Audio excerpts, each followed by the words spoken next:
are God's kingdom people. Bakit kaya pinangalanan ni Pastor yung kanyang book, The Renaissance of the Kingdom People? Now, ang katotohanan po, mga kapatid ko, maraming mga believers sa body of Christ, we carry the name Christian, but without really understanding the kingdom purpose of our lives behind salvation. Ibig ko sabihin, mga kapatid ko, ang akala ng marami, ang Kristiyano ay, ang tao ay kinakailangan lang maborn again para maligtas at pagkatapos nun, tapos na. Maghihintay ka na lang ng pagdating ng ating Panginoong Hesukristo o mamamatay ka sapagkat you have already reached the pinnacle of your life. And that is, you have accepted Jesus Christ as your Lord and Savior, yun na ang pinaka-importante. Amen? So gusto ko maunawaan natin ngayon, mga kapatid ko, una sa lahat, dumating ang ating Panginoong Hesukristo rito. Jesus came to establish not a religion called Christianity. Alright? He came to reestablish the kingdom of God on earth. Therefore, dapat nating makita rito, si Jesus Christ ni minsan hindi niya binanggit yung word na Christian. Okay? Although nowadays as a Christian or as a believer of Christ, we fondly call ourselves Christian, pero sa totoo lang, si Jesus Christ came here not even mentioning a word Christian not once, but in the synoptic gospel, okay, in the book of Matthew, book of John, and the book of Luke, mga kapatid ko, he mentioned the word kingdom for over 100 times. Okay? Now, gusto ko makita natin ngayon dito at kilalanin natin ang ating mga sarili sapagkat mamaya maunawaan natin na, wow, ito pala ako. Okay? So ulitin ko, hindi pumunta si Jesus Christ dito para magtayo ng panibagong relihiyon na tatawagin niyo ang relihiyon na to na Christianity. He came here to reestablish the kingdom of God na ninakaw ng dyablo ng si Adam ay nagpatalo at dinusobey niya ang Panginoon at siya ay sumunod sa panunuya o sa pag-udyok ng demonyo. That's the reason why Satan was able to get the authority, okay? He got all the everything that this earth na ginawa ng Panginoon na nasira niya lahat ng mga system dito sa mundong ito. Dahil nga, he was able to abdicate everything that God has given to Adam, nanakaw niya lahat ito ngayon. Remember, Jesus Christ was called the second Adam in the Bible. Amen? Because the second Adam, which is Jesus Christ, was able to restore, okay, what was lost. Okay? At ang inilagay ng Panginoon, ang nirestore ng ating Panginoong Jesucristo is the kingdom, okay, na pagkatapos niyang umalis doon, pumunta siya sa langit, pinagpatuloy ito ng kanyang mga disipulo. So, Christianity as a religion is not bad because Christianity as a religion, alam po ninyo, religion means to return to God. Yan ang ibig sabihin ng religion. So, pagka sinabing religion, okay, it's not bad. It's originally meant to draw you near to God. But because Christianity became a religion, ang nangyari po mga kapatid, it divided the body of Christ. Gusto kong patunayan sa inyo yung bagay na yan. At one time, ang mga Katoliko ay nagkaroon sa loob ng, before, Christianity was only one. It was the Catholic Church. Pero nung si Martin Luther, when he, sabi ng salita ng Diyos dito, protested, that's why they were called Protestants. Nagkaroon ng Protestant Reformation na hiwalay ngayon yung mga Protestant doon sa Catholic. Okay? Now, nung humiwalay na itong mga Protestant na ito, nagkaroon din sila ng Reformation.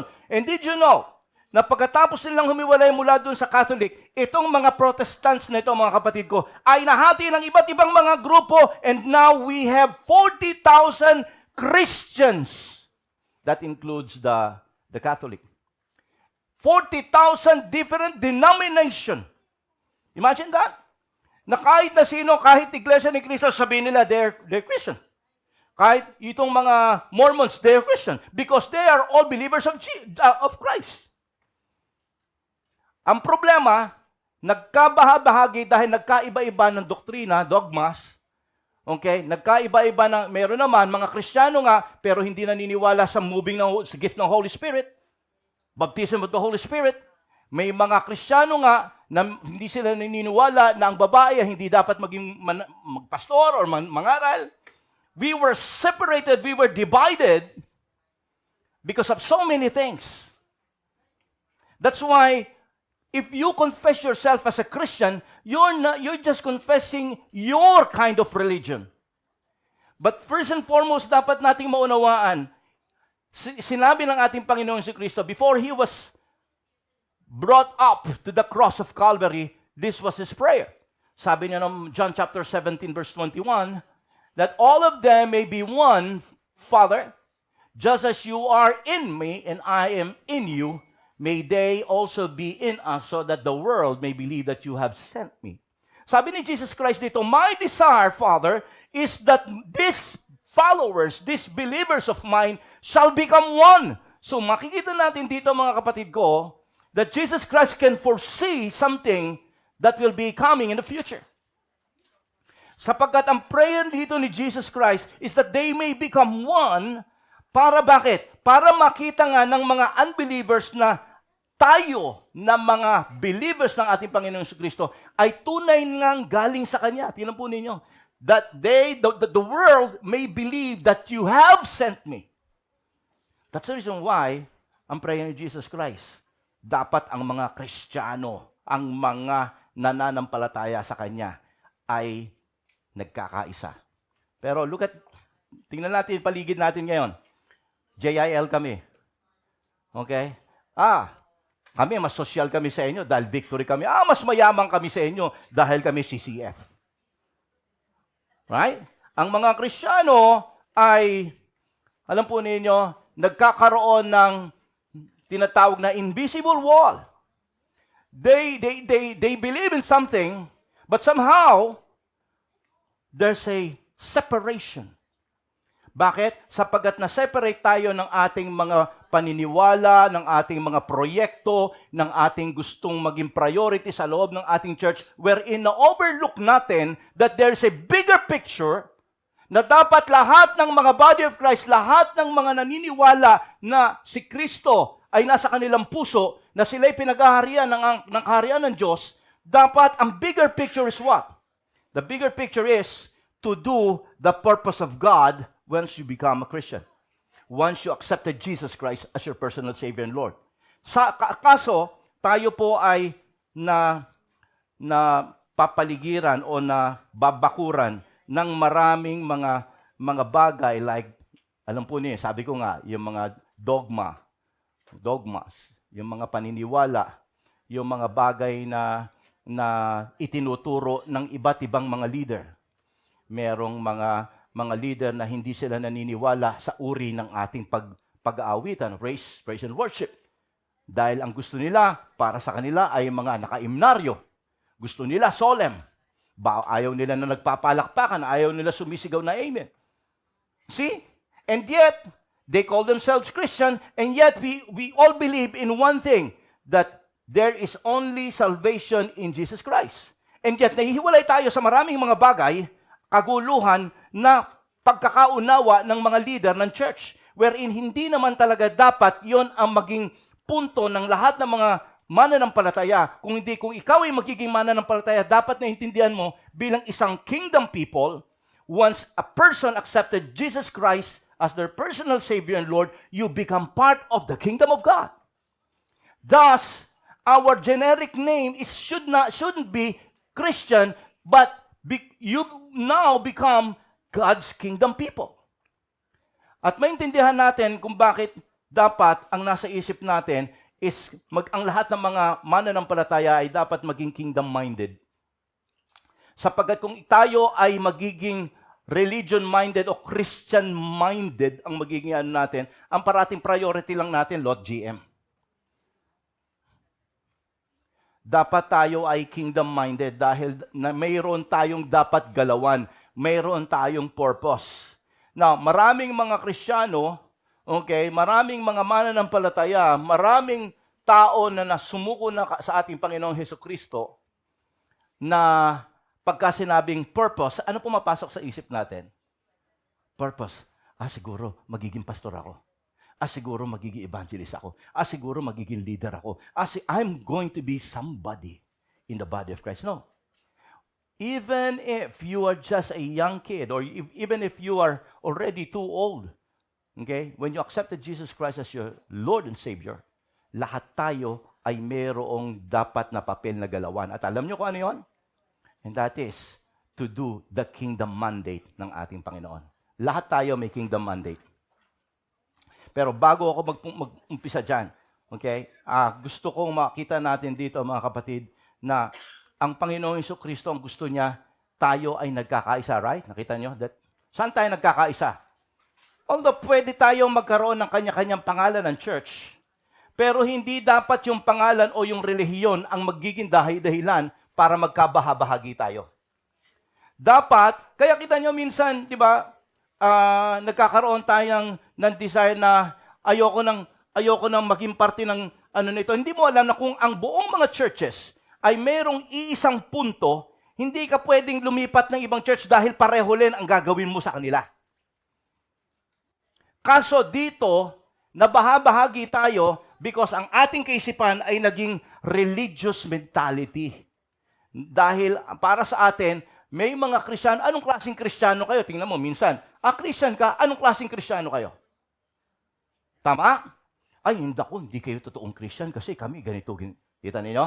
Nagkakaroon tayo ng hindi natin alam kung sino yung totoong Christian o hindi.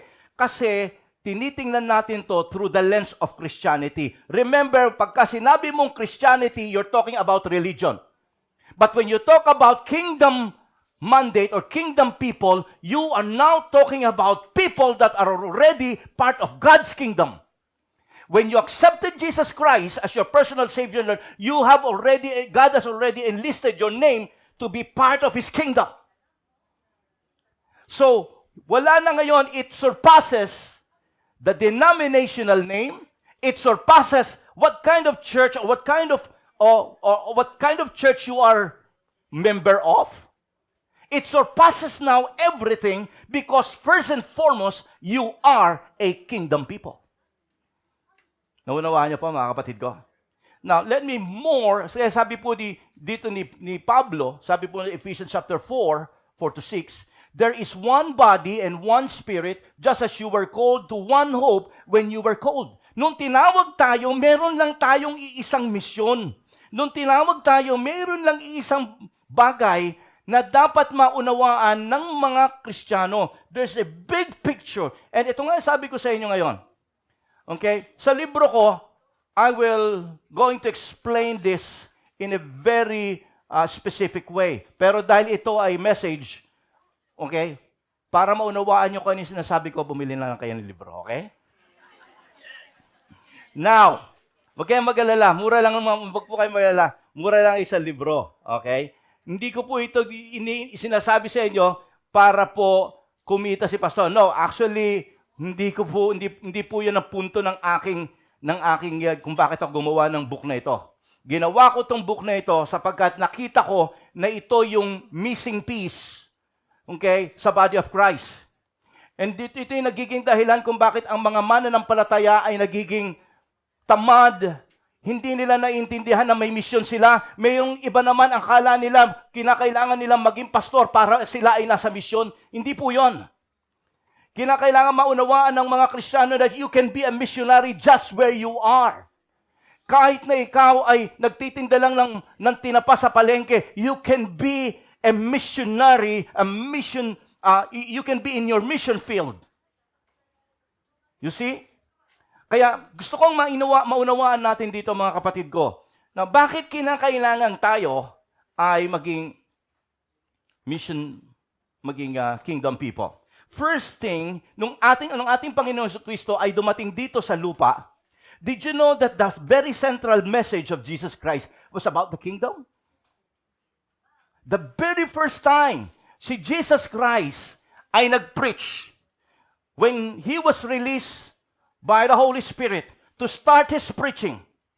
Ito po ang sabi niya sa Matthew chapter 4, verse 17.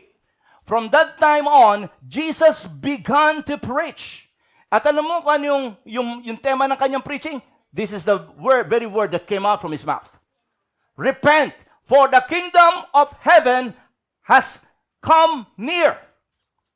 Now, having said this, tandaan natin mga kapatid ko, Jesus Christ is now telling His hearers that the kingdom of heaven is not about a place called kingdom of heaven. He is not even talking about the thing that will happen to you in the future. Ang sabi niya rito, from the time Jesus Christ began to preach, sabi niya, repent, for the kingdom of heaven has come. Nandito na. So ano ibig sabihin ni Jesus Christ dito? Jesus Christ is now saying na nandito na ako, I am now beginning to break the covering na ginawa ni Satan upang hindi makapenetrate ang kaharian ng Diyos dito sa lupa. This is the thing, this is the reason why, okay, nandito ako to break and to start a revolution. That now, the kingdom of heaven is now about to break and I am going to initiate it. Ito yung ibig sabihin ni Jesus Christ dyan. Repent, for the kingdom of heaven has come. Anong ibig sabihin ng repent dito? Ang sabi ni Jesus, ang ibig sabihin ng repent dito in the Greek word, ang ibig sabihin nito mga kapatid, is now you really have to understand and realize na yung pamumuhay natin dito sa lupa, kung hindi ito nakaayon sa biblical na prinsipyo, okay, hindi ito hindi ito katanggap-tanggap sa ating Panginoon. At kung ito hindi katanggap-tanggap sa Panginoon, the only way you can make your life right before God is what? Repentance. Andiyan mo kayo, mga anak ng Diyos? You can never be a part of God's kingdom, okay, kung hindi ka magre-repent. That's why at this very point in time, dahil ang kanyang mga hearers ay hindi pa mga mananampalataya, ang sabi niya, all you have to do for you to be a part of my mission, remember, it was Jesus Christ who initiated, okay, to bring the kingdom of God here on earth. Okay, nung hindi pa pinapanganak si Jesus Christ dito at hindi pa niya inumpisahan ang kanyang mission dito sa lupa. Remember, he only started his mission at the age of 30, right? Nung inumpisahan niya to, doon lang nag-umpisang ma-break, okay, dumating ang kaharian ng Diyos. So, ang kaharian ng Diyos po, mga kapatid ko, ay hindi nasa isip natin na ito ay mangyayari kapag ka dumating na siya o kapag ka namatay na ako, pupunta na ako sa kingdom of heaven. Tingnan mo sabi ni Jesus Christ, hindi. Actually, the kingdom of heaven is right here, right now. Paano nangyari yon? Sapagat si Jesus Christ, inumpisahan niya to, at yung susunod na mga mananampalataya, yung mga susunod na paghaharian ni Kristo at paghaharian ng kaharian ng Diyos sa kanilang buhay, sila ang magpapatuloy nito and they will bring the kingdom of heaven on earth. Now, hindi ka pwedeng maging parte ng gawain na ito ng kingdom of heaven dito sa lupa unless otherwise you will repent from all your old ways in this life. Andiyan po ba kayo, mga anak ng Diyos? Okay? Ulitin ko, mga kapatid, bilang mga anak ng Diyos, ang ating Panginoong Hesukristo, ang kanyang mensahe, He never preached about Christianity. Never. He never preached about everything na ginagawa ng body of Christ. Sabi niya, my central message is really about the kingdom of heaven. In Luke chapter 4:43, look at this. Ang sabi ni Jesus Christ, I must preach the kingdom of God. For that is why I was sent. Amen? Ulitin ko. The reason why Jesus Christ came here is to preach about the kingdom of God. And He was not talking about the kingdom of God which is in heaven. He was talking about the kingdom of God who is about to start, who is about to break on earth. Ngayon, wala na si Jesus Christ. Sino ang magpapatuloy nito? Doon yung mga tao na tumanggap kay Kristo na siyang pinaghaharian ngayon ng kaharian ng Diyos. People who are called kingdom people. Alright? I hope na unawaan nyo unti-unti ito because later on, okay, tingnan po natin ang mangyayari. Kaya tayo po, mga kapatid, gusto ko maunawaan natin dito na as you accept Jesus Christ as Lord and Savior, dapat natin ngayon, if you are really repenting, ano dapat mong gawin ngayon? You need to align your mind. You need to align your way of living. You need to align your priorities. And your priorities should be everything about God's kingdom. Next, okay? So, again, nakita na natin dito, Jesus Christ, His center message is really about the kingdom. The second thing that we need to understand is our identity. At dito ako medyo magkakaroon ng mabigat na pag-explain. Our identity is rooted in citizenship and not religion. When a person accepts Jesus Christ as his Lord and Savior, okay? Anong sabi ng salita ng Diyos? Philippians 3:20, but our citizenship is in heaven. Ano nangyari ngayon, mga kapatid ko? Nung tinanggap mo si Kristo, may mga bagay na nangyari sa iyo na hindi mo naintindihan, na hindi mo rin naramdaman. Pero in a spiritual realm, when a person truly repented, truly, kumbaga, heartfully, sa kanyang pananampalataya kay Kristo, ibinigay niya ang kanyang sarili sa Panginoon, may mga bagay na tinanggap ka sa Diyos na hindi mo alam na meron ka, okay? Because you become a citizen of heaven. For example, marami sa atin dito, citizen ka ng Pilipinas. And then all of a sudden, ikaw ay naging citizen ng Amerika. Ano marami mababago sa'yo? Marami mababago. Una sa lahat, mababago yung passport mo. And with that passport, carries with you a lot of many good things, rights, perks. Hindi ka na magpipila sa pagkuha ng visa because kahit saan pwede kang pumunta without really applying for visas. Okay? Ngayon, mas maganda ang buhay doon kumpara sa buhay natin nung tayo ay nandoon nakatira sa tundo. Alright? Mas maayos ang mga health insurances and everything. So everything about America, okay, lahat ng mga perks and benefits, ibibigay sa'yo ng Amerika, unlike nung ikaw ay nasa Pilipinas pa lang. Walang trabaho. Kung gusto mong pumunta sa ibang bansa, hindi mo magawa dahil wala kang pera. May pera ka man, hindi ka makapunta dahil nadidena yung application mo. Tama! Now, think of that.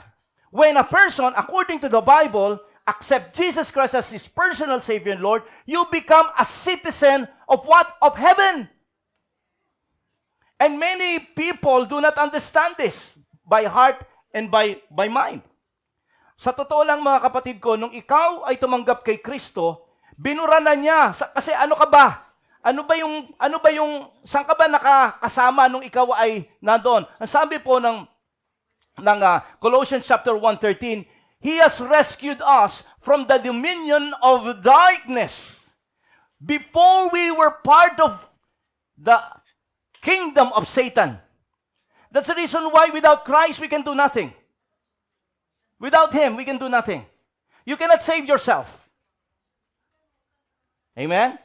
Kahit napakabait mo pa, kahit napakatulungin mong tao, you cannot save yourself apart from God. Why? Ang tao ay papunta sa impyerno kung hindi mag-i-intervene ang ating Panginoong Hesukristo. Kaya, ang ginawa ng ating Panginoong Hesukristo, He came here. Ang ginawa niya, okay, nung sino man ang mananampalataya sa Kanya, sabi ng salita ng Diyos, now you will have what? A new citizen. Kinakailangan baguhin kanya ng todo. When you accepted Jesus Christ, many things happen. Sabi ng salita ng Diyos, anybody be in Christ, he is a new creation. bago ka ng nilalang. Maraming bagay na bago sa'yo. Una sa lahat, kilala ka na ng langit at binura na ng Diyos. In-erase niya ng lahat ng mga bagay-bagay na may patungkol sa iyong past. Hello? Ano man yung bagay na nangyari sa past ng buhay mo, kung ano man ang mga karumaldumal na nangyari doon, sabi ng salita ng Diyos, it's no longer available for access. Hindi mo na rin makikita sa archive because I have already cleansed and erased everything about your past. Hallelujah! Ang sabi ng salita ng Diyos dito, you now have a new citizenship. Your citizenship is in heaven. When you become a citizen of heaven, kagaya ng pagpunta, naging citizen ka ng Amerika o ng Japan, all you will gain two things. First, you will gain the rights of having, citizenship in heaven. Ano ang rights mo kapag tinanggap mo si Kristo and you become part of God's kingdom? First, you will have the right to be in the presence of God anytime you want to. Marami mga Kristiyanong hindi nakakaalam dito. Pero alam po ninyo, ang mga Kristiyano, kapag totoong ikaw ay na-born again, ikaw na ngayon ay hindi lang pinaghaharian ng ating Panginoong Kristo, kundi ikaw ay pinaghaharian ngayon ng kaharian ng Diyos. Ang kaharian ng Diyos ay hindi sa future na pagka namatay ka. Ang kaharian ng Diyos ay yung ngayon. Kaya pagdating mo sa langit, hindi ka na madidisorient. Sapagkat ngayon pa lamang dito sa lupa, naiintindihan mo kung paano kumilos because you are already, right here, right now, a citizen of heaven. I'm going to talk more about that later. Pero gusto ko makita natin dito, you now have the rights to what? To be in the presence of God. Meron kang access. And at the same time, binigyan ka ng Lord ng authority. Ito yung dahilan kung bakit kahit na sinong mga mananampalataya will have the right to command demonic spirits to what? To go away in the name of Jesus. You can use the name of Jesus. Why? Because, anong sabi ng salita ng Diyos? You are no longer part of the dominion of darkness. Every demons, even Satan, knows you. Because you now bear what?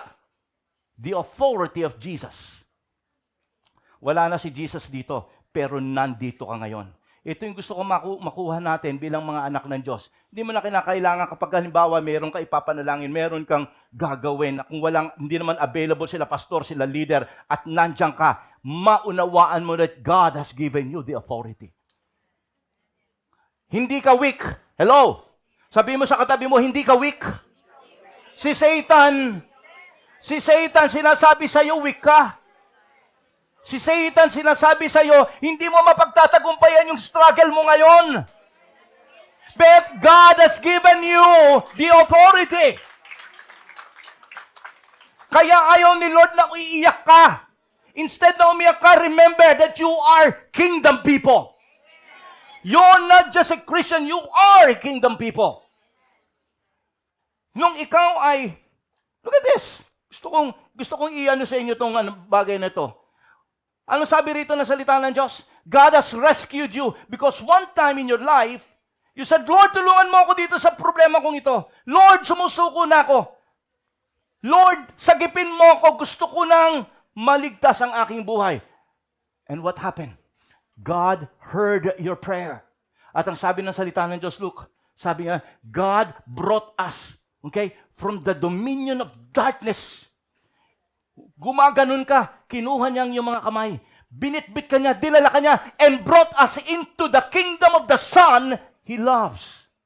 That is what happened when you ask God, when you surrender your life to Him. Ang sabi ng Panginoon, dinala ka niya mula doon hanggang dito. Kaya iba na ang kinalalagyan mo, iba na ang lahi mo, iba na ang citizenship mo. Amen? That's why in the spiritual realm, malakas ka. Kaso naniniwala tayo sa mga kasinungalingan ni Satanas. Ganito ka, ganyan ka, you cannot make it sapagkat ikaw ay mahina. Walang nangyari nung tinanggap mo si Kristo. Walang pagbabago, doon ka pa rin. Kaya ano nangyayari?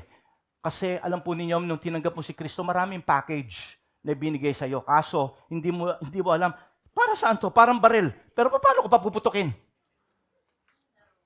Hindi natin naintindihan kung ano yung mga bagay na ibinigay sa atin ng Panginoon, yung mga rights na yon, the authority and the access to be in the presence of God. May mga binigay din sa iyo na protection. Remember when I preach about angels? That angels is not just there to help you, but to lead you and to protect you. Paano pa yung presensya ng Banal na Espiritu sa buhay mo? Ikaw ngayon kasi ay pinaghaharian ng Diyos sa buhay mo. Kaya, kinakailangang maunawaan natin na tayo, first and foremost, are kingdom people. Hindi pwedeng ma-resist ni God ang isang parte ng kanyang kaharian. Just like kung ikaw ay nagkaroon ng kaso sa Pilipinas pero ikaw ay American citizen, hindi pwedeng pabayaan ka ng bansang Amerika na ikaw ay ma-persecute ng ganun-ganun na lamang. Magpapadala sila ng emissary para ikaw ay mapagtanggol sa rights mo. Much more when you become a citizen of heaven. God will fight for you. God will give you, He will empower you. Kaya minsan maintindihan natin, kita nyo, pag umiyak tayo, minsan nandiyan ang Panginoon, binibigyan kanya ng kalakasan, binibigyan kanya ng encouragement. You know why? That's all part of it. Being a kingdom people. Hindi niya gagawin yan dahil Christian ka. Hindi. Ginagawa niya yan sapagkat ikaw ay pinaghaharian ng Diyos ngayon sa buhay mo. That's the reason why maybe you're asking me, bakit ginamit ni Pastor sa kanyang title ng kanyang book, The Renaissance of the Kingdom People? Because gusto kong ipakita at ipaalam sa mga leaders ng mga mananampalataya na meron kang bagay na espesyal na inilagay ng Panginoon sa iyo at kinakailangan maunawaan na kapag ka pinanghawakan natin salitang Christianity, it will only divide us as a body of Christ. But if you accept yourself as a kingdom people, then everybody, everyone who accepts Jesus as their Savior and Lord are all one body of Christ. Are all part of His kingdom. Nakita natin dito, mga kapatid ko, sabi niya gano'n, we are what? We are chosen people. From being a slave to sin. From being somebody na, alam po niyo, nilalampaso lang tayo ng dyablo. Sa harapan ni Satan tayo, baliwala tayo. Okay? Gusto niya tayong pinapahirapan dahil alam ng Lord na mahal ka niya, for God so loved the world. Alam niya, na more ng mga tao ay pinahihirapan niya, alam niya nasasaktan niya ang damdamin ng Diyos sapagkat mahal ka ng Diyos. Kaya lang nakakalungkot, maraming mga tao sa kabila ng pagmamahal sa kanila ng Panginoon, hindi nila pinapansin ang panawagan ng Diyos sa kanila. Kahit na alam nila si Jesus Christ ay pumunta rito para sila ay sagipin. But ang masakit din, may mga Kristiyano na hanggang ngayon, Kristiyano nga, but they never care to do the will of God in their lives. Because all they think about is, sapat na yung maging Kristiyano ako, maghintay na lang ako ng pagdating ni Lord. Total, nag-aaway na yung Russia at saka Ukraine. Ngayon, nag-aaway naman ang Israel at saka Iran. Nakikisama na ngayon ang US, malapit nang dumating si Lord. Tama? Nasasabihin ko sa inyo, hindi pa. Dito sa pangatlong okay? Hindi pa. Bakit? Sapagkat ang sabi ng salita ng Diyos, the gospel na pinipreach natin dapat is not the gospel of Christianity. Hello? It's the gospel of the kingdom. Sabi ni Jesus Christ, nung siya ay tinanong ng mga disipulo, Lord, ano ba ang dahilan, ano ba ang mga sinyales na ikaw ay magbabalik na? Isa sa mga sign na sinabi ng ating Panginoong Jesucristo ay ito. And this gospel of the kingdom. Nakita nyo? Hindi ito sinabing, and this gospel of Christians. This gospel that the people of God is supposed to preach is the gospel of the kingdom. Malinaw? Okay? This gospel of the kingdom will be preached in the whole world as a testimony to all nations. And then the end will come. And ang sasabihin niyo sa akin, hindi na ano na yung gospel na share na sa buong mundo. Hindi. Because the gospel that Christians are sharing and proclaiming is not the gospel of the kingdom. Why? Sapagkat ang gospel of the kingdom is twofold. First, it is about salvation.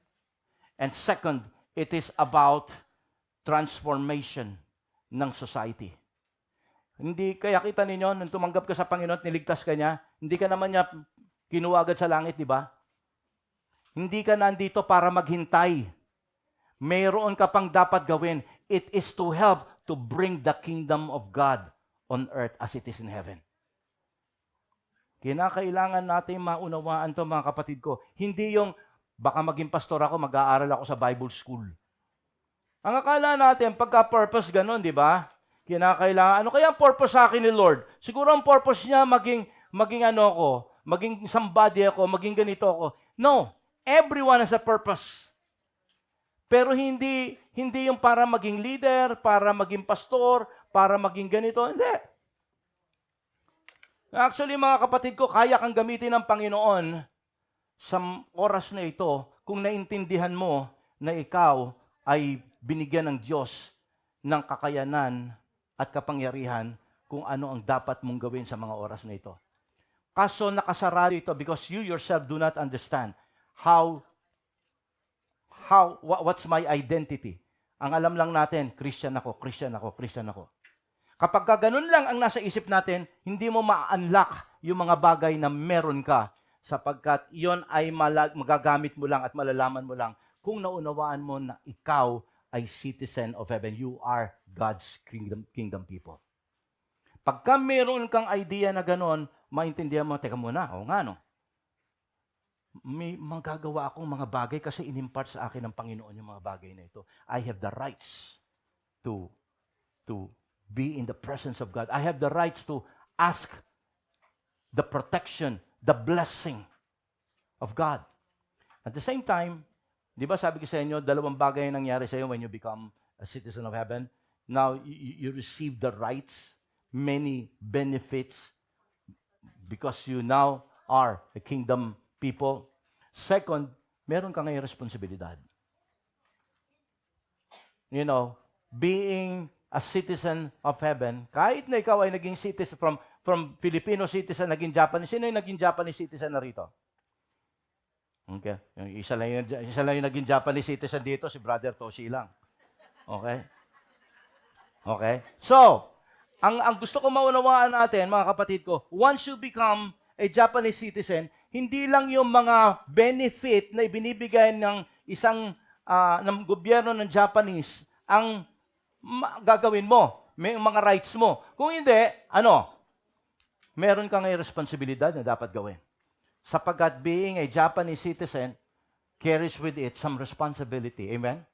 Ganon din po ang pagiging Kristiyano, becoming a citizen of heaven, it carries with it some sort of responsibilities. You should be a good representative of heaven.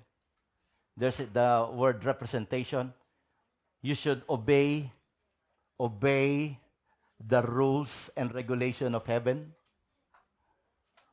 You should be loyal to your homeland. Tama? Tama ba? Alam niyo, pagka kayo ay maging gusto niyo maging American citizen, kinakailangan mong kabisado ang kanta ng Star Spangled Banner. Kagaya din naman ang gusto maging Filipino citizen. Okay? Kung gusto mo maging Filipino citizen, kinakailangan alam mo yung pambansang awit ng Pilipinas at saka panatang makabayan. Naintindihan niyo, mga kapatid ko?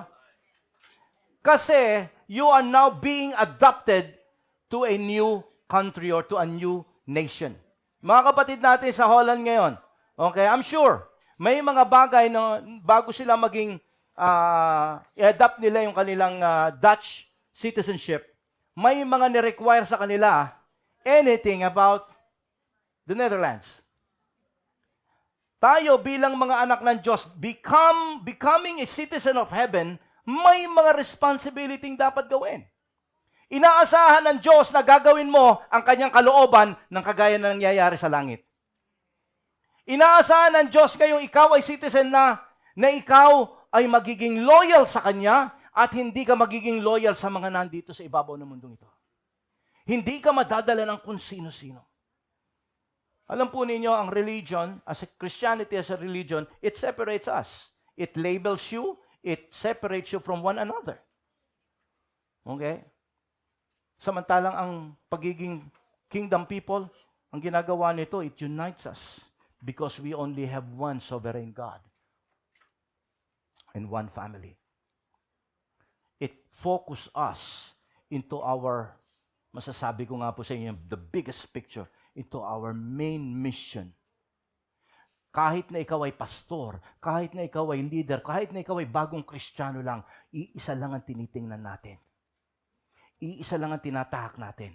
Yun lang ang gagawin nating lahat. Meron lang tayong iba't ibang papel na gagalawan. Kaya nga sabi ko sa inyo kanina, kahit ikaw ay tindera lamang ng tinapa sa palengke, kahit na ikaw ay nandoon sa, nagtatrabaho sa mainit na construction work, lahat tayo ay hindi kinakailangang maging pastor because we are focusing on one bigger purpose.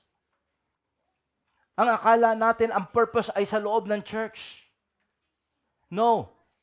Okay? It's really about showing who you are as a kingdom people. Maintindihan ng mga tao sa paligid. Tingnan niyo po yung pinag-usapan natin, yung gospel. Hindi mo kinakailangang marami kang alam sa Biblia para makita nila ang masabi mo lahat ng gospel. Because the true gospel that these people will see, araw-araw kanilang nakikita ay yung buhay mo, the way you speak, the way you approach life, the way you dress, everything about you. Nakita nyo kung paano bakit kinakailangan yung baguhin? Pati pananamit mo, babaguhin ni Lord. Once you become, hindi lang kaisipan, hindi lang karakter. Babaguhin ni Lord yan. Kasi kinakailangan itong lahat ay maging akma ayon sa kaharian ng Diyos. Dito palang babaguhin kayo. Kaya hindi mo kinakailangan, minsan na nagtataka tayo, no? Bakit hindi tayo kagad babago-bago? Hindi kagad yun mabago ng Lord. Tandaan mo, isang araw darating yung babaguhin ka ng Panginoon. Just keep on feeding yourself with the Word of God. Just keep on asking the Lord to empower you. Patuloy kang hayaan mong pagharian ka ng Diyos sa buhay mo. Unti-unti tatanggalin ng Panginoon yan. Just be patient. God is working in your life. Kagaya ng iyong problema sa buhay mo, huwag kang mag-alala. God is already working in your life. Just be patient. He is working in you. Andiyan po ba kayo mga anak ng Diyos?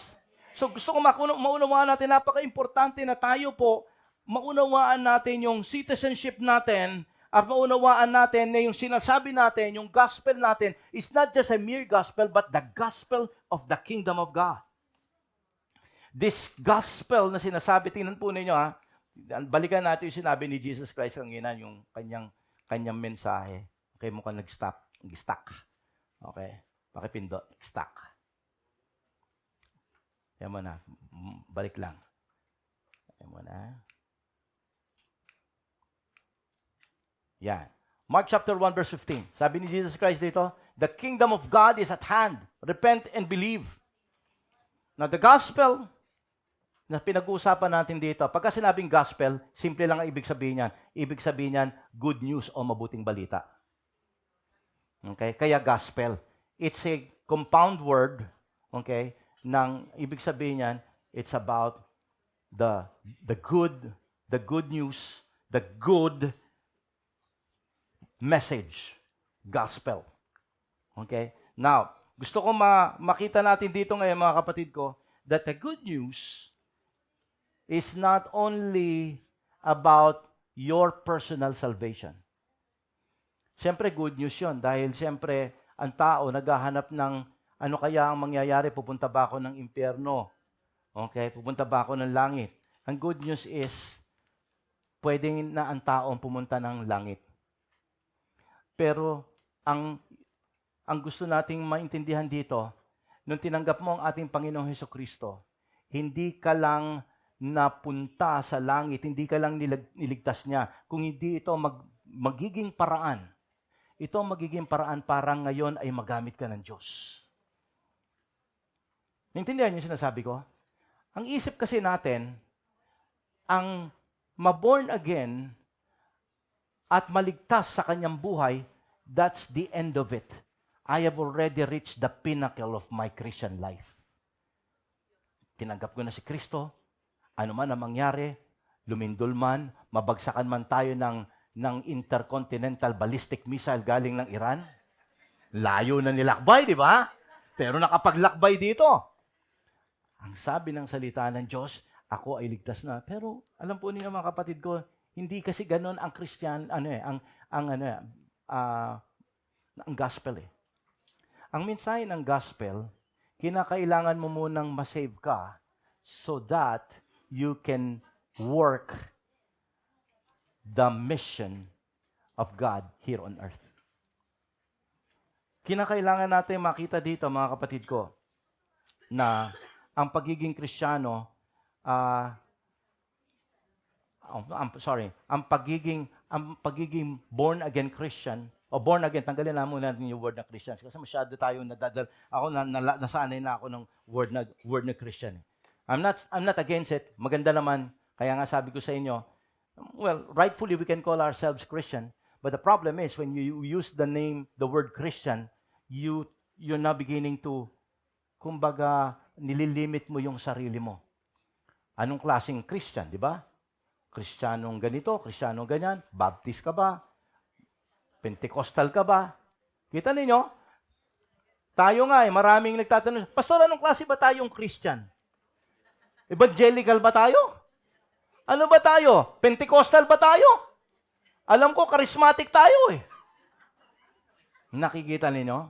Nakikita nyo ngayon kung ano yung ibig sabihin ng Christian? Kaya minsan, I hate to call us Christians because kinakailangan mo ng distinction. Wherein si Jesus Christ pumunta rito, hindi gumawa ng distinction, hindi niya gusto ma-separate ang kanyang believers. Kung hindi, sabi niya, I came that the world may be one. I pray, Father, so that the world will know that you sent me. Pero anong nangyayari sa body of Christ?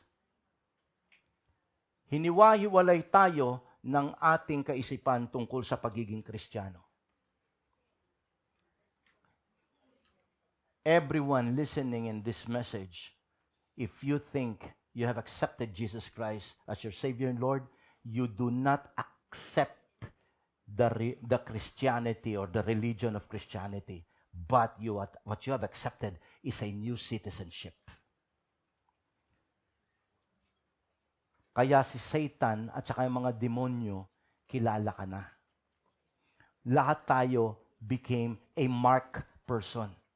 Sapagkat naalala ninyo, nung naging binura na ni Lord lahat ng bagay sa'yo, sa mga nakaraan mo, at ikaw ngayon ay nailipat sa bagong pangalan, sa bagong pamilya. Kaya pagka ganon, lahat ng demonyo, kilala ka na. You're already a marked person. Kaya alam nila na meron ka ng authority. That's why when you come before those people na, alam po ninyo, inaalihan ng demonyo, you can command those demons to come out in the name of Jesus because they understand the authority that you have. In the spiritual realm, you are dangerous because you are God's kingdom people. You are dangerous because we all represent Christ here on earth, right here, right now. Kaya wag mong pagdudahan kung sino ka ngayon. My message today is to just introduce to you what is your identity in Christ. Kaya kinakailangan nating maunawaan, as far as the demons is concerned, you are dangerous. Pero kung hindi ka pa Kristiyano at wala kang tamang relasyon sa ating Panginoong Hesus, you cannot do what a real Christian can do. Ginawa ito ng mga anak ni Sceva, a high priest during that time, sa panahon nila Paul. They tried to mimic how Paul and the other Christians and the other kingdom people did kapag nagpapalaya sila ng demonyo. So ginaya nila, akala nila, ganun lang kasimple yun.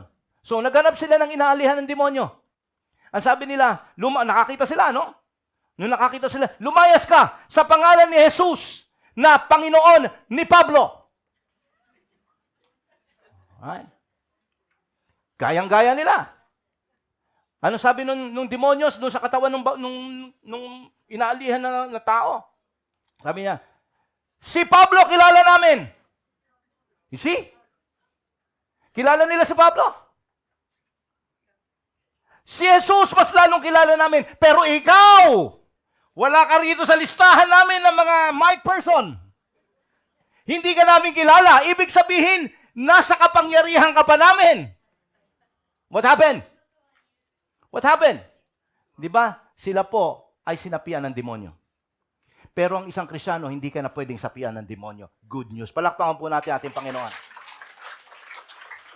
Don't you ever be afraid of demonic spirit anymore because you are kingdom people. They know you.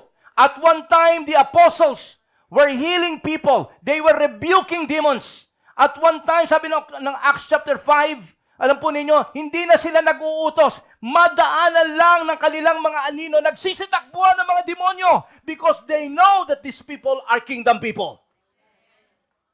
Their citizenship is no longer citizens of the earth.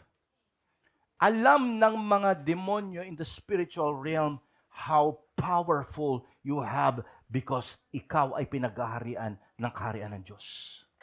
When they see you, they see something. That's why I want you to come out of this place later on, knowing that you are somebody, knowing that as far as the demon is concerned, you are dangerous. Kinakailangan mo lang maunawaan na ikaw ito. Kaya kung may mga problema ka, huwag kang magnguy-nguy. Maaari siguro tumulan luha mo, pero punasan mo. Ganun na nangyari kay Peter. He was running away. Natakot siya kasi hinuli na, nakapako na si Jesus Christ. Discouraged na siya. But then he realized, sabi ng Panginoon sa kanya, kapag ganito ang nangyari, balikan mo yung mga kapatid mo. Pinunasan lang niya yung luha niya. At pagkatapos nun, bumalik siya. Although ang diablo, pinaniniwala siyang wala ka na, ikaw yung nagtaksil, ikaw yung nagbenta kay Jesus, kaya siya napunta, ikaw napakasama mo. Ganun ang gagawin sa'yo ng diablo eh. Kasi the only way to dismantle you, okay, anong gagawin niya? Ang gagawin ni Satanas sa'yo, pahihinain niya ang loob mo. Na ganito ka. Ipapag-guilty ka niya at kapag gayon ay tinanggap mo, patay ka na. Disabled ka na. Paralyzed ka na. Hindi mo na alam at hindi mo na magagawa yung bagay na ipinagagawa sa iyo ng Panginoon. Kapag ikaw ay nagkakaroon ng mabigat na problema, maaaring umiyak ka dahil tao tayo. But then, punasan mo ang luha mo. Teka muna. I'm a kingdom people. I have the presence of the Lord. Pinagaharian ako ng kaharian ng Diyos. I have the access in the presence of my God. Okay? Gusto ko makita natin dito mga kapatid ko, yung mga bagay na ito. And when you preach the gospel, when you preach it, dapat nating makita na ang ipinipreach natin ngayon ay hindi lamang para sa kaligtasan nila. Okay? Ito ay para, naalala niyo yung sabi niya, go into all the world and preach the gospel and make disciples. Now, the word make disciples here ay hindi yung tuturo ka. Kaya yung iba, ayaw mag-share ng gospel kasi wala silang alam na kapitulo, versikulo. Bata pa sila, hindi pa nila, sa Panginoon, bago lang sila, kaya hindi pa nila alam magturo, hindi pa nila kayang mag-disciple.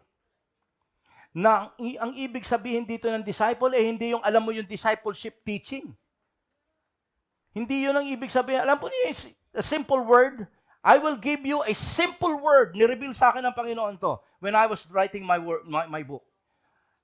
Kung gusto niyo maunawaan what is discipleship in one word, and that word is none other than impartation. Si Jesus Christ, nung 3 taon niyang kasama yung kanyang 12 alagad, hindi siya nagturo. Actually, mas busy si Jesus Christ ng pangangaral at pagpapagaling ng may sakit eh. Hindi siya turo dun sa 12 alagad niya, hindi. But what Jesus Christ did is He kept on imparting everything by nakikita nila sa ginagawa ni Jesus Christ at naririnig nila sa sinasabi ni Jesus Christ. That is true discipleship. Kapag may mga kasama ka sa trabaho, may kasama ka sa inyong bahay, kung saan ka dinadala ng Panginoon, you don't teach them, alam mo, sabi ni Lord, ganito, ganyan, pag-usapan natin tungkol sa church, ganito, ang pagiging Christian, ganito, ganyan. Hindi yung ganong klaseng, alam po ninyo, yung mga unbeliever, ayaw nila ng mga ganyan. Para sa kanila, boring yan. Kaya ayaw nilang maging Christian eh. Puro pinapakitaan mo sila ng Bible na ganyan kakapal eh. Tama po ba? I mean, it's a no-no for them. Pero, parati ka nilang kausap.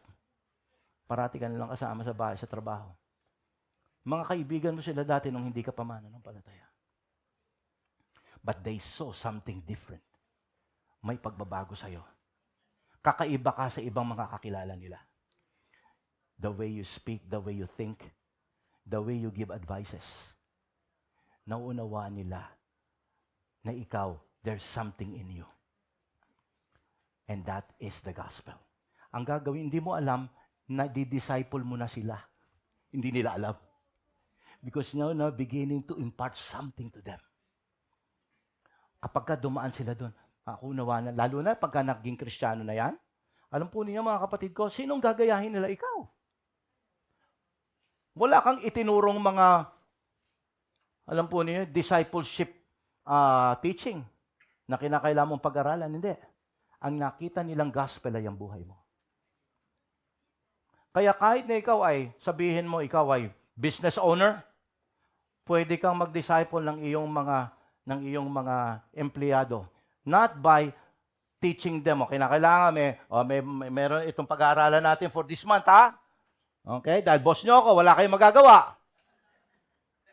Sa pilitan, di ba? Pero alam po ninyo, they will love your God. And they will know that you are part of God's kingdom.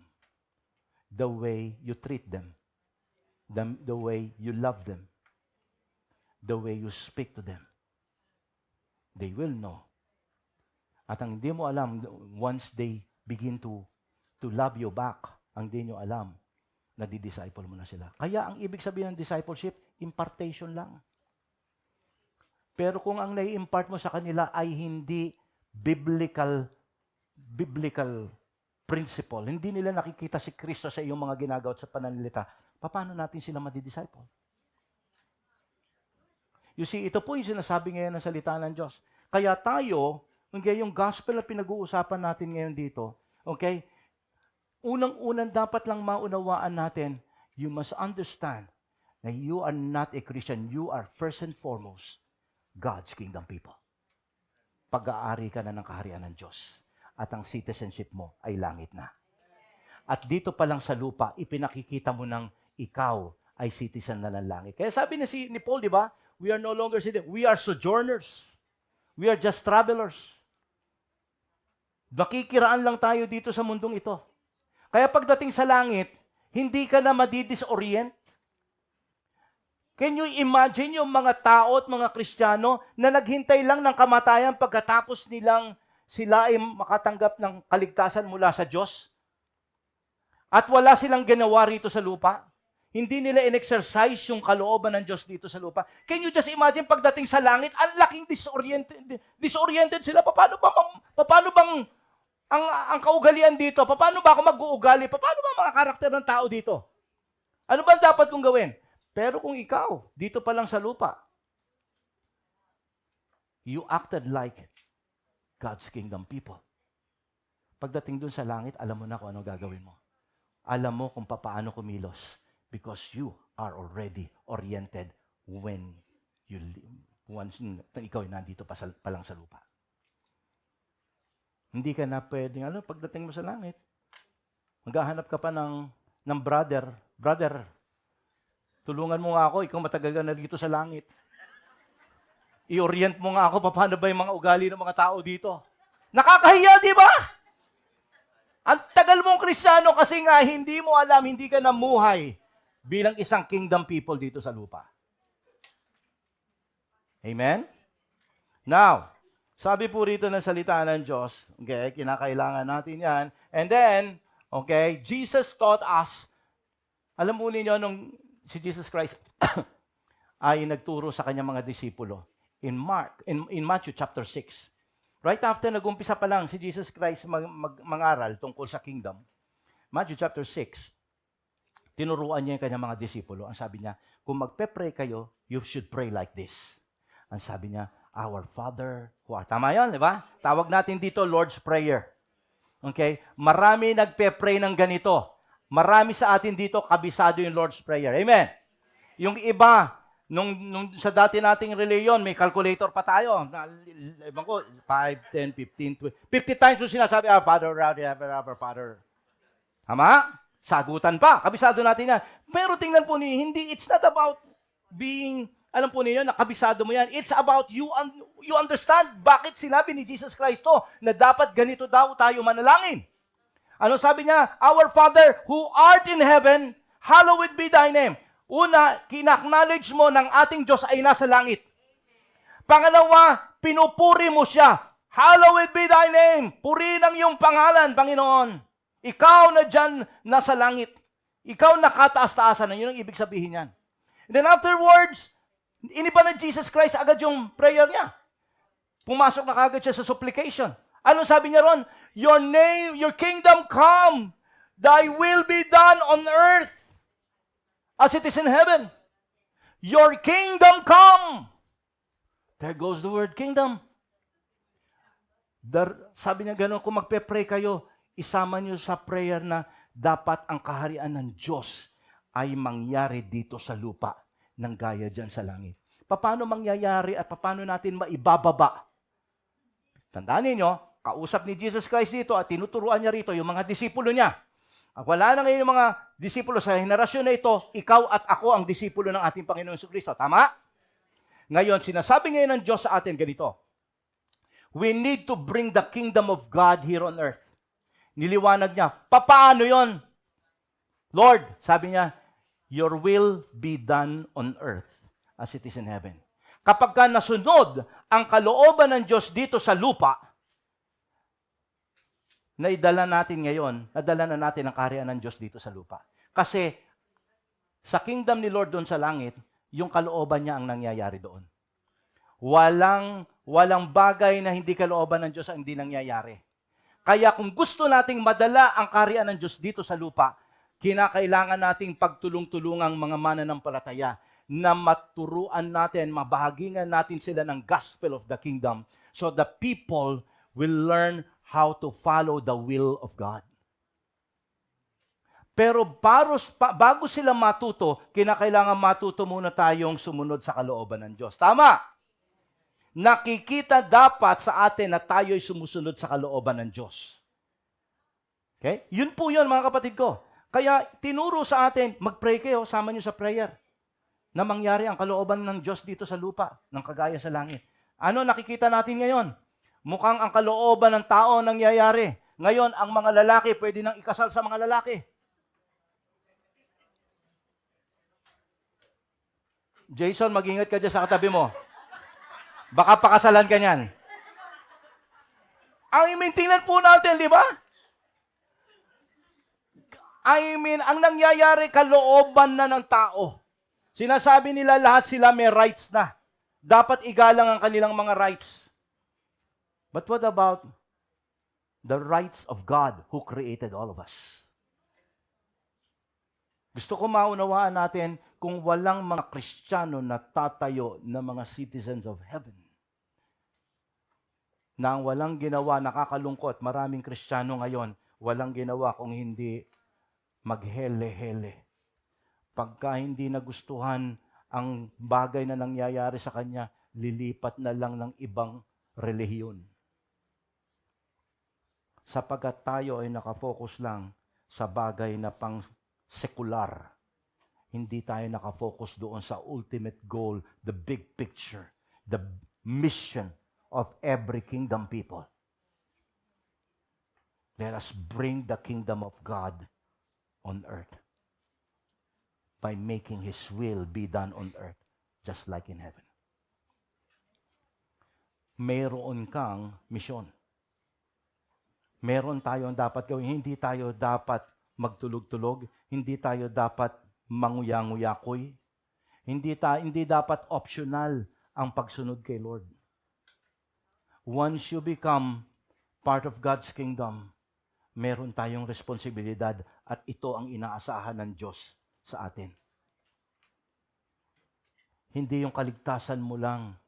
Okay? Paraan lang ang kaligtasan mo para ikaw ay magamit ng Diyos. Pero hindi yon ang pinakahuli at pinaka-ultimate.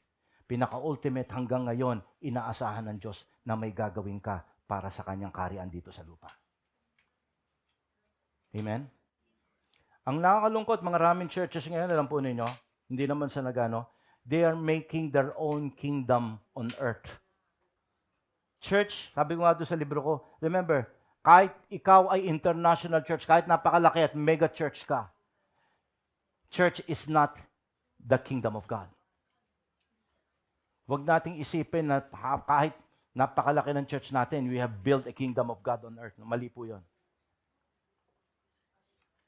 Kung gusto ko maunawaan po ninyo, church like this, Lord of the Harvest, is just a vessel. Tinuturuan lang po kayo dito, tinuturuan lang tayo rito para tayo ay matuto at maunawaan natin ano ba ang dapat natin gawin para sama-sama nating magawa ang kalooban ng Panginoon. Pero liban po doon, mga kapatid ko, wala na. Tandaan nyo, kahit hindi ka pastor, you represent the King. Kahit hindi ka pastor at kahit hindi ka isang leader, mayroong mga taong nakatingin sa iyo. You will be an influence for others, particularly kung alam nilang ikaw ay isang anak ng Diyos. Why? Because you are what? Okay? You represent the King. We are now God's ambassador. Once you become a kingdom people, you automatically represent God dito sa lupa. Nung umalis si Jesus Christ, tinuruan niya ang kanyang mga disipulo, kinakailangan niyo gawin ito. Pero, kita natin dito mga kapatid ko, totoong ginawa ng mga anak ng Diyos. They really represented Jesus. Kahit na po sila ay pinagpapapatay. Kahit na sila ay pinapersecute. Dito po, kita natin dito. Okay, sabi po ni Paul, 2 Corinthians 5:20, we are therefore Christ's ambassadors. As though God were making His appeal to us, we implore you on Christ's behalf, be reconciled with God. Nakita nyo? Dahil sila do, ano ang mensahe ng mga ambassador? Let us bring these people and be reconciled with God. That's our message. Alam po ninyo, kapag kayo naging ambassador, you carry with you the culture of your nation. You carry with you the tradition of the authority and the culture of your king and your president. Kaya kung halimbawa, ako ay ambassador dito sa Japan or ambassador dyan sa the Netherlands, kinakailangan kapag ka nakikipag-usap ka sa leader ng mga bansa, anong suot mo? Nakasuot mo yung ating kultura, yung ating barong Tagalog. Okay? Yung ugali mo should be like a real, true, hospitable Filipino, respectable person, like a true Filipino. Kumbaga, dala-dala natin yung kultura natin dahil yun ang pinagmamalaki natin, yun ang nire-represent natin. Nire-represent din natin dahil ambassador akong representative, alter ego ko ng presidente ko. Now, since you are God's kingdom people, we have a new citizenship. Ang sabi ngayon ng salita ng Diyos, you and I are Christ's ambassador. Ibig sabihin ng Christ ambassador, you represent Jesus Christ. You are the one. Jesus Christ is counting on you. the way you speak, the way you dress, the way you conduct yourself. You. Okay? And even heaven, pinakikita mo ganito sa langit. Kaya mga kapatid ko, okay, tayong lahat dito, being God's kingdom people, you are now ambassador of Christ. And last but not the least, okay, sabi po ng salita ng Diyos, okay, tandaan natin, lahat ng bagay na ito is all about God's kingdom. Everything that is about you. When you accept Jesus, God made you part of His kingdom. The kingdom is the purpose behind salvation. Sinabi ko na ito kanina, but sasabihin ko pa rin sa inyo na mas malinaw.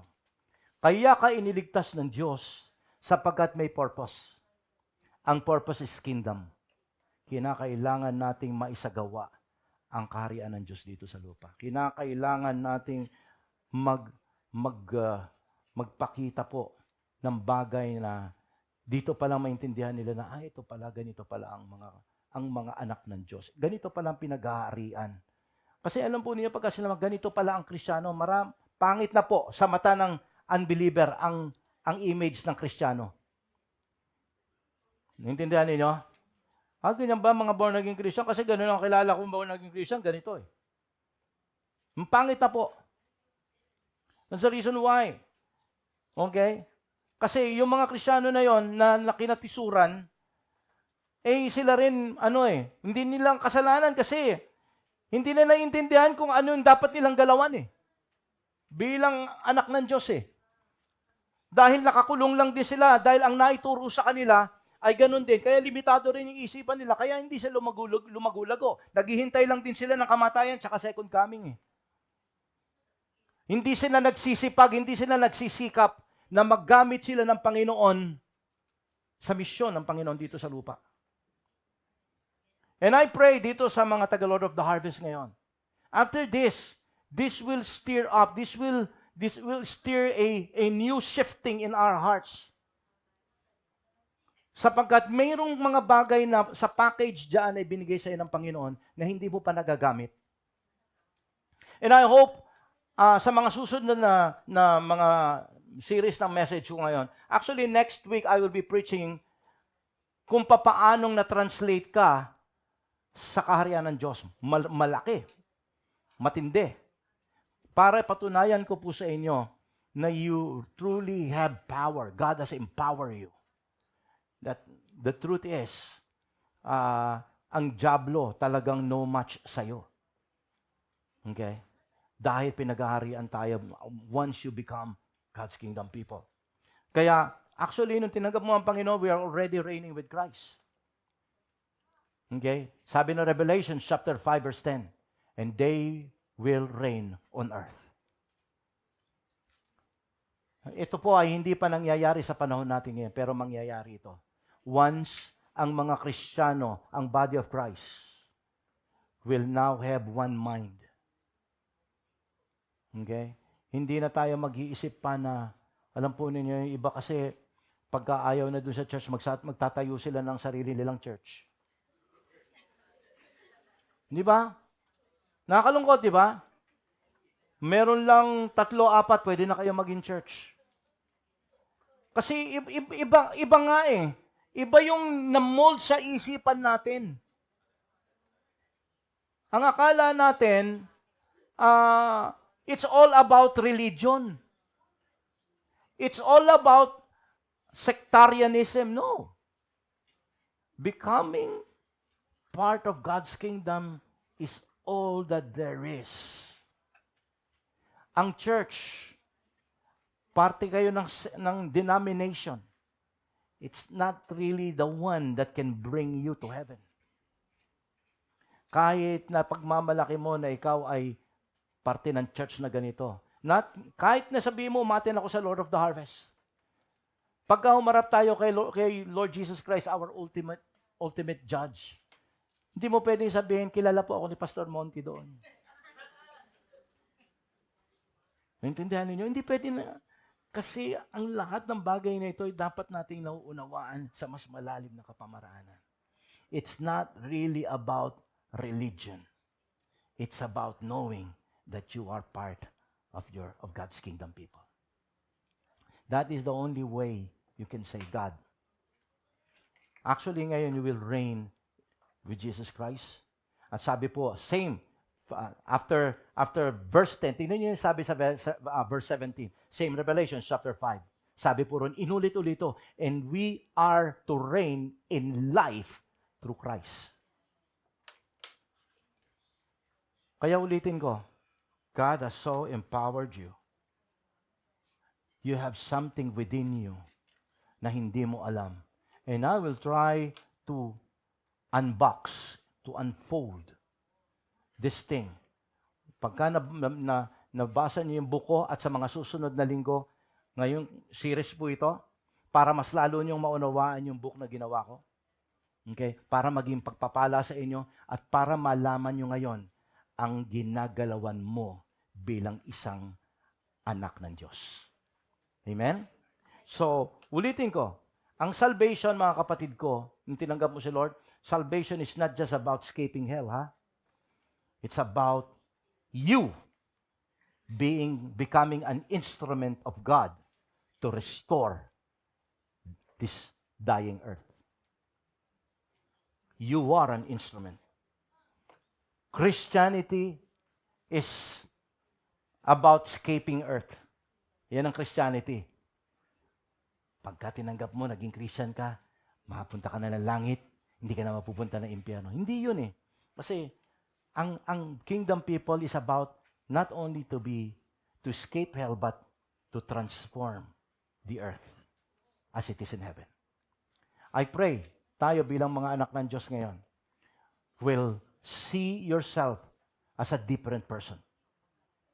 I hope and pray na simula ngayon, okay, you will treat yourself not as you're just parang simpleng tao lang, no. Because you are a citizen of heaven. Let us all stand up. Hallelujah. You represent something.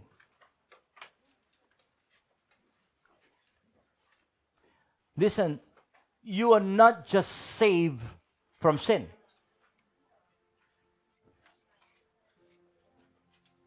But you are called to rule and represent God on earth. Bilang mga anak ng Diyos, dapat nakikita natin na hindi tayo mapipigilan ng mga dogmas, ng mga doktrina, ng mga pangalan ng church. Pagdating sa langit, hindi importante yung mga sinabi ko sa inyo. Dapat ngayon pa lamang ang mga mananampalataya ay malaya na sa kaisipan na to. That's why I rebuke any spirit of religiosity in the name of Jesus.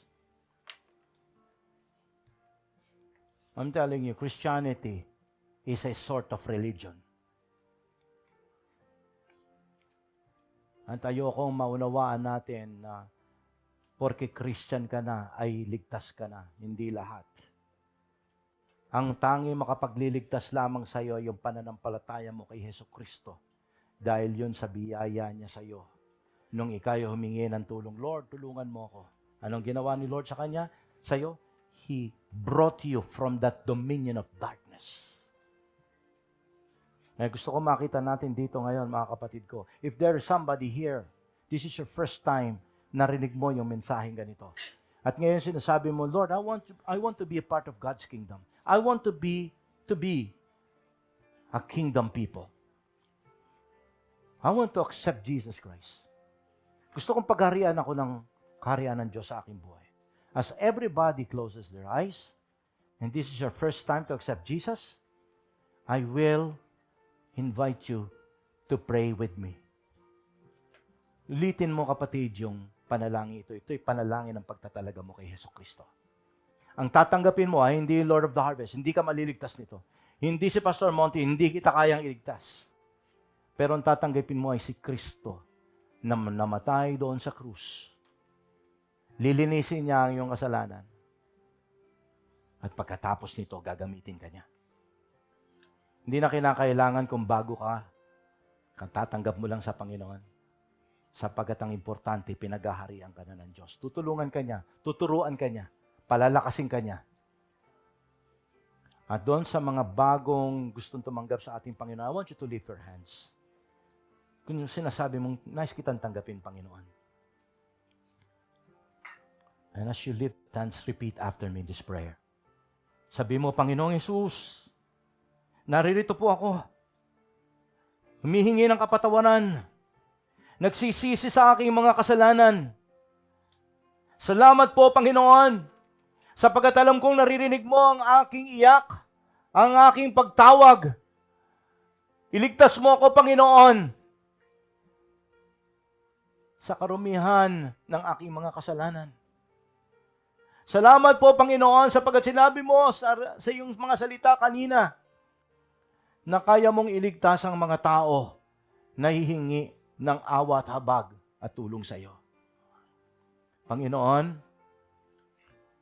gawin mo po akong marapat. Gawin mo po akong parte ng iyong pamilya. Linisin mo po ako. Maghari ka, Panginoong Hesus, sa akin pong buhay. Tinatanggap kita bilang Panginoon at Diyos at aking tagapagligtas. Salamat po sa kapatawaran. Salamat po sa buhay na walang hanggan. At salamat sa araw na ito. Pinupuri kita. Salamat sa tagumpay at kaligtasan. Ako po ngayon ay parte na ng iyong kaharian. Ito po ang aking dalangin, Panginoon. Ako po'y susunod. Ako po'y maglilingkod. Sa pangalan ni Jesus, na aking Panginoon. Amen. Kapatid, kung ikaw ay nanalangin, pinadaan mo ito sa iyong puso, I welcome you to the family and kingdom of God. Hallelujah. Sa oras na ito, let us all continue to stand up and lift our hands now. Panginoon, salamat po sa oras na ito that we are now going to walk in your kingdom calling. Thank you, Father God, for giving us the wisdom and the knowledge and understanding that we are not just mere Christian, but we are God's kingdom people. We are part of the heaven citizenship. And we should act like one. We should represent you like an ambassador, Panginoon, dito sa lupa.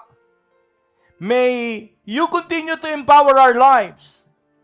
May we able, Father God, to reflect Jesus to our friends, to our co-workers, to our families, Lord. In the name of Jesus. Sa oras na ito, Panginoon, continue to import upon us your presence. Lord, bless each and every one of us today. Give you the glory. Give you the highest praise. Thank you for empowering us, O Lord. Hallelujah. Come on, everybody, just use your faith. Panginoon, you will unfold your strength and your power from this moment on. Thank you. In Jesus' name we pray. Amen. Palakpakan po natin ating Panginoon.